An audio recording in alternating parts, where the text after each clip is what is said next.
voin kan chiat to chung chang tu a hian branch eme ra siweng chuan lom tu sei na tu tam tak kan nei a kan chiat ti phat na tangin ngai tu na ti boi khop mai a tui ta chung chang a hi chuan member te hanin ngai tuin tui thiam te kan lo ni lem lo nen amaro chu mizo to mai na alang chiang khop mai a kan chiat ti phat a ulaya chiat to na muna kan kal khoma kan eme sub headquarter secretary puzo thanzuala napte in don te leite te zobo group foi tu te lova be pok ngal char chara anin roman na siamin ke ni ainan lo zuk theng thamasa a ke ni po kan thiat vele khan kan anin ron khoma chu kan kalna tur motor hi puma thanan min ron tum saka chuan tlangwal rual tlomai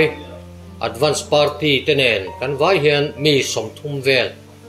kan thok chuaka anol puya kalkha kan rem ti chi lowa tui thil te ni wangin che sual balte thil lo mania tlangwal tlema fel fai deuh turang chin te katiang lamangai tu om lo tu chin te kanin tira yang chonam hun kan vat henga kalkonga kan thang lanin zobo kan luma deuh son ruang an mu thu kan nau theng ma sa ten min rom frila ti chuan hun kan zuk theng tha a kan branch pui suai tu ten anin mel fiat ti na te kan an neya an malak dan te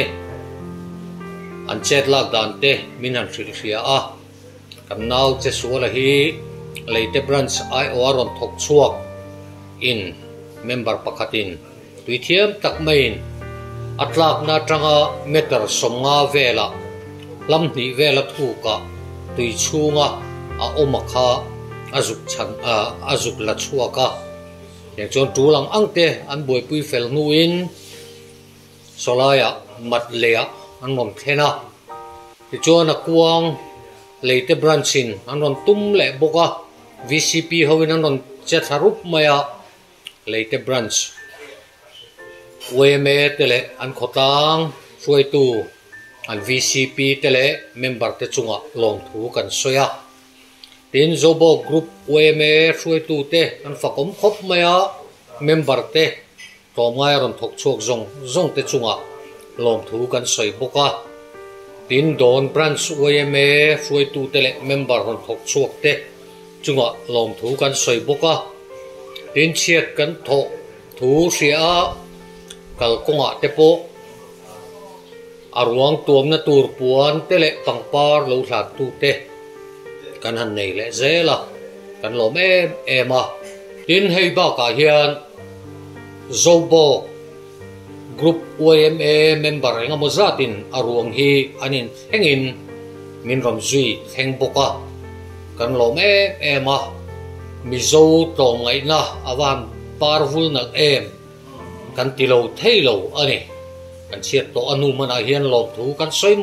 molani chona ruang hi dar sari dariat vela khan an in kan them pui thei ani kan chiat to anu mana hian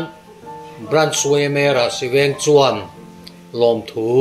kan soi tak meu ani kalome